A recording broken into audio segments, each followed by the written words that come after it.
Hello, it's very good to have you with us on this Seollal or Lunar New Year's Day. I'm Daniel Che.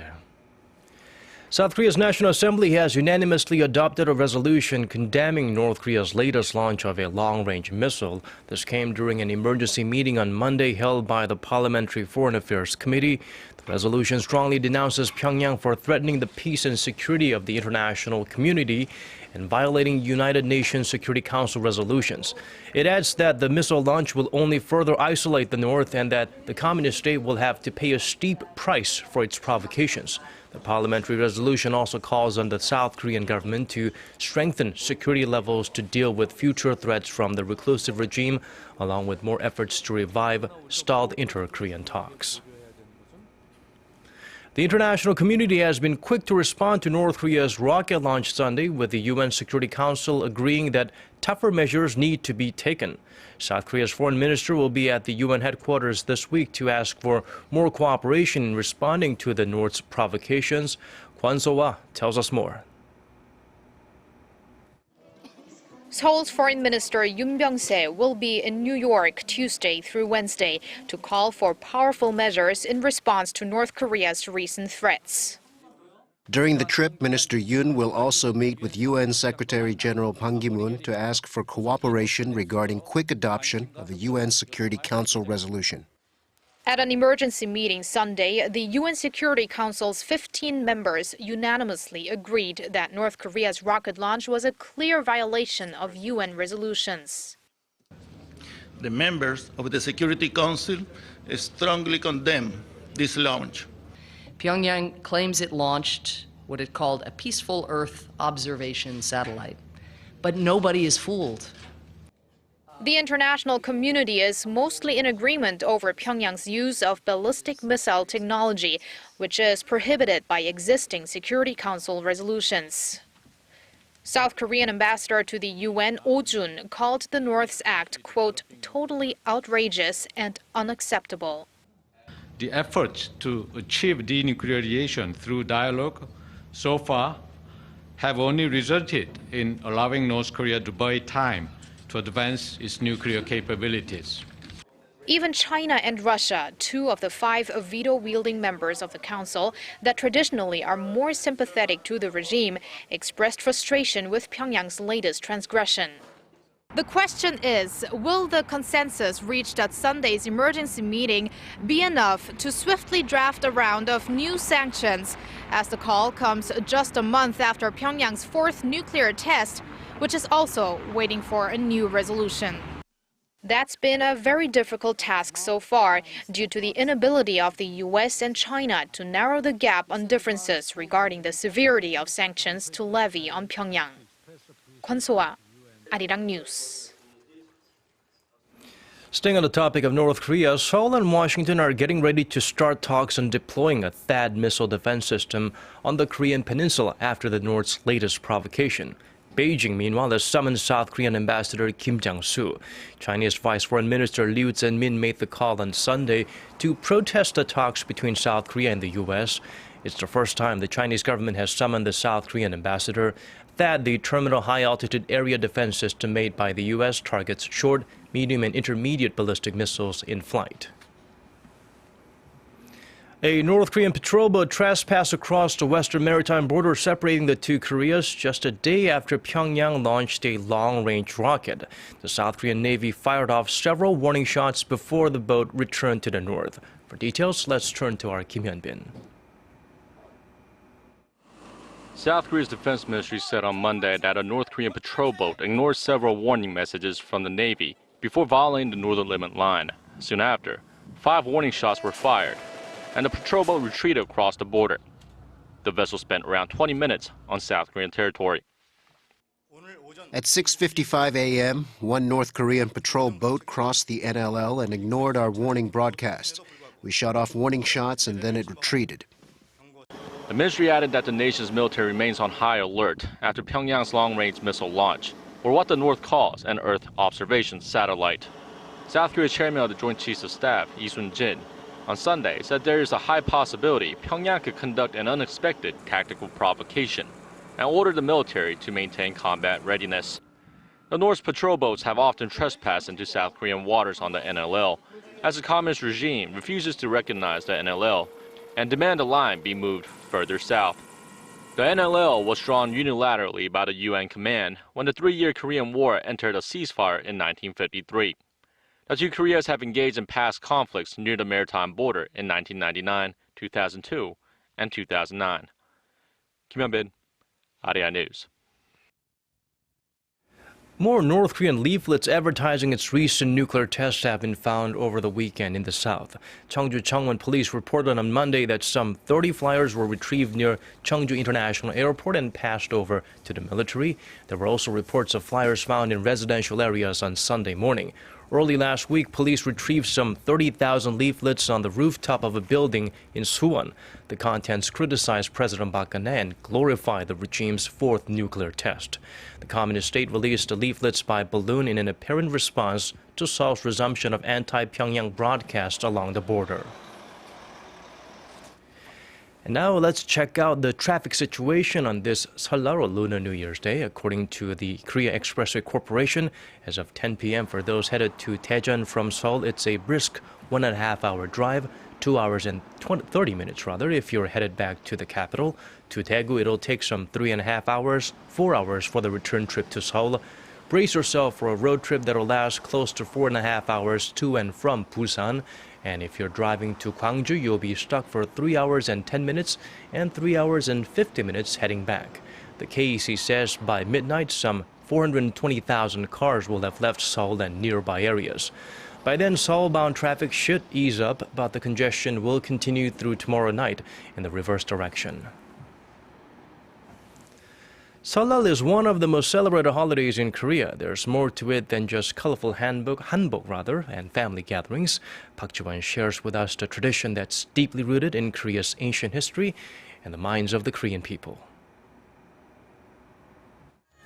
Out of many national holidays in Korea, Seollal is the biggest and the most important holiday.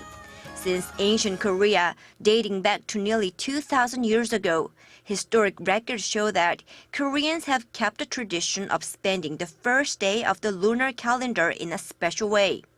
Looking closely at the Korean word Seollal will give you a glimpse of how Koreans have traditionally perceived this day. Nal out of Seollal means basically day in English. And the prefix Seol has originated from Korean words like 설다 meaning unfamiliar, 살이다 meaning cautious, and 슬프다 meaning sorrowful. So it can be inferred that Koreans have kept this unfamiliar first new day very solemnly, with an exercise of caution and moderation.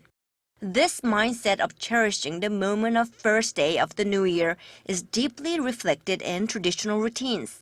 Koreans start the day by holding a memorial service for ancestors, praying for the prosperity of the family, and expressing gratitude towards them by sincerely preparing food.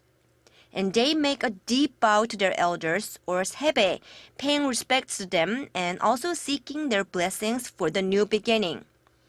Then people spend the rest of the day with family, eating traditional food, playing food games, and sharing stories. It's been more than 120 years since the solar calendar was introduced in Korea, but Koreans still keep the tradition of celebrating Lunar New Year's Day. Any previous attempts by the government to keep only the solar New Year's holiday all failed, as the deep awe Koreans have held for thousands of years towards the first moment of the year in a lunar calendar is stamped on their minds. Also, it's always good to have 2 new beginnings of a year and a second chance to stick to your New Year's resolutions. Park Ji-won, Arirang News. It's Lunar New Year tradition for families to set up a table of food as part of ancestral rites. There are about 24 different types of dishes that are prepared, and what's special is they all have specific positions. Kim Min-ji explains further. Setting up a table of food is part of a long tradition in Korea to show respect to one's ancestors and fulfill filial duties. But there are some rules to remember.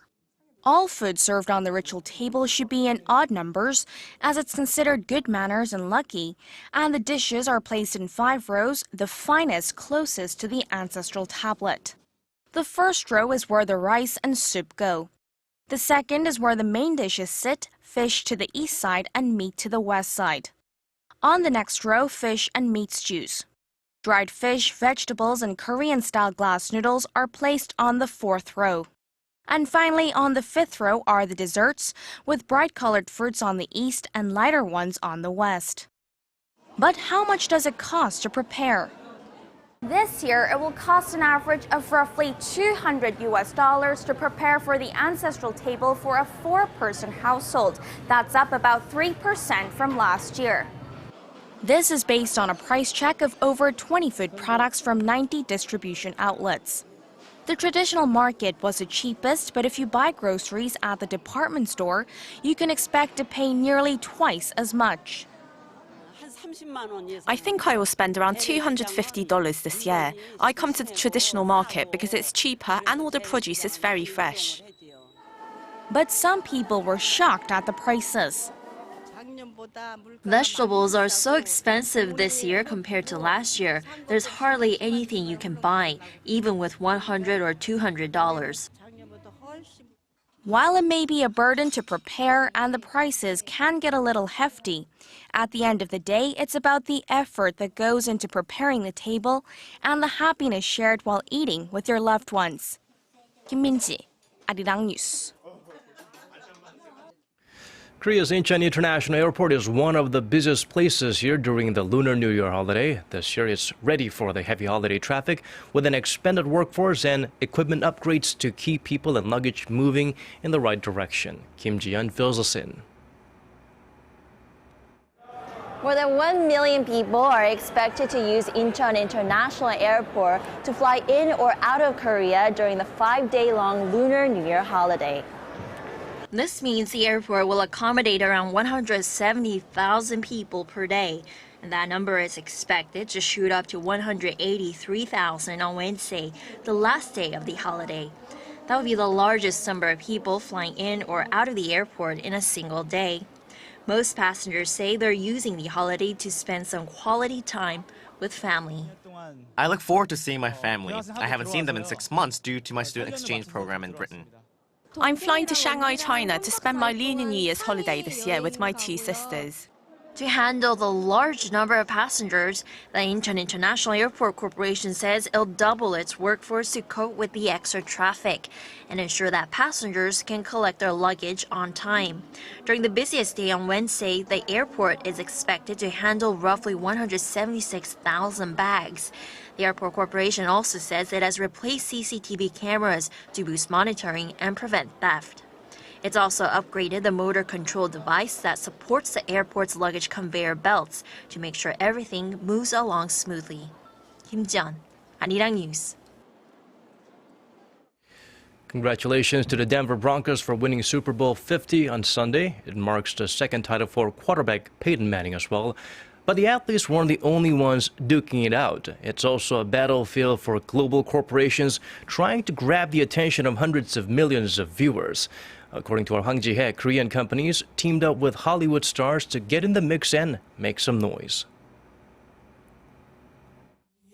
Hollywood superstar Ryan Reynolds' latest roles include a police officer, a construction worker, and a pedestrian, as he plays co-star to some of Hyundai's latest safety features in one of its newest vehicles.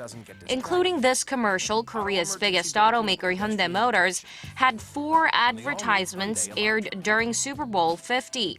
And Hyundai is not alone. Its corporate cousin Kia Motors features the Academy Award-winning actor Christopher Walken. Kia has advertised during the Super Bowl for 7 straight years. Despite the multi-million-dollar cost, global companies fight for the chance to air a commercial spot during the game, which attracts more than 100 million viewers in the United States alone. Counting viewers outside of America, that figure doubles. Companies pay roughly $170,000 per second, which makes the total cost of a 30-second advertisement $5 million. LG Electronics made its Super Bowl debut, starred Liam Neeson to promote the company's flagship OLED TV. In the actual game on Sunday, the Denver Broncos defeated the Carolina Panthers 24-10. The winning marks a third Super Bowl title for the Broncos and the second for quarterback Peyton Manning. It's a great 황지혜, sense Arirang News. of accomplishment for this team. On a more somber note, rescue efforts are ongoing in Tainan City, Taiwan, after a 17-story apartment collapsed at 4 a.m. Saturday local time, following a 6.4 magnitude earthquake. According to the mayor of Tainan, the death toll could exceed 100. Officials say more than 310 people have been rescued from the rubble of the Weiguan Jinlong complex. More than 100 are believed to be still trapped inside. An 8-year-old girl was rescued on Monday, more than 60 hours since tragedy struck, as well as a man and a woman who were trapped at different sides of the building and pulled out of harm's way earlier in the day. Hundreds of soldiers supported by high-tech equipment, rescue dogs and cranes are on site. Shelters are being set up for those who have lost their homes. Taiwan is located near the junction of two tectonic plates and often experiences tremors. The latest catastrophe has reignited calls for improving the country's public safety management system. The Zika virus is spreading rapidly across the Americas. The latest reports from Colombia reveal that more than 3,100 pregnant women are now infected. According to Colombian President Juan Manuel Santos, no cases of microcephaly linked to Zika have been recorded in Colombia. The government is now uncertain about a previous projection of a possible 500 cases of Zika-linked microcephaly based on data from other countries battling the mosquito-borne virus. Brazil is investigating the potential link between Zika infections and more than 4,000 suspected cases of the birth defect. Meanwhile, over in Rio de Janeiro, Brazil, festivities at the annual carnival went on as planned despite the health scare. But things may play out differently for the upcoming Olympic Games, as widespread fears surrounding Zika could dissuade participants and spectators from attending. And now the weather before we go. The weather was perfect for those looking to show off their new hanboks on Seollal in Korea. But if you're one of the millions hitting the road, do be careful, as snow or rain is forecast overnight for parts of the capital, Gangwon, Chungcheongbuk-do and Chungcheongnam-do regions.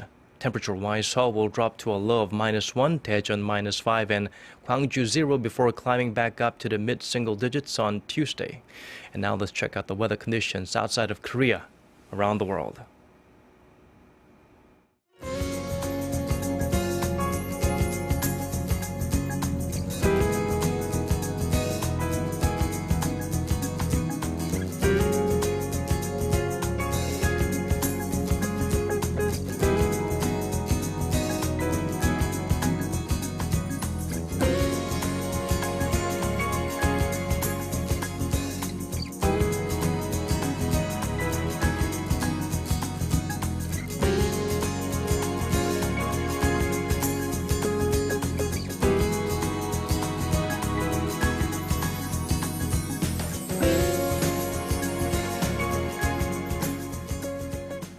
And that brings us to the end of our newscast. For those who are on the road, please drive safely. For those who are celebrating Seollal, 새해 복 많이 받으세요, or Happy Lunar New Year. Thank you for watching.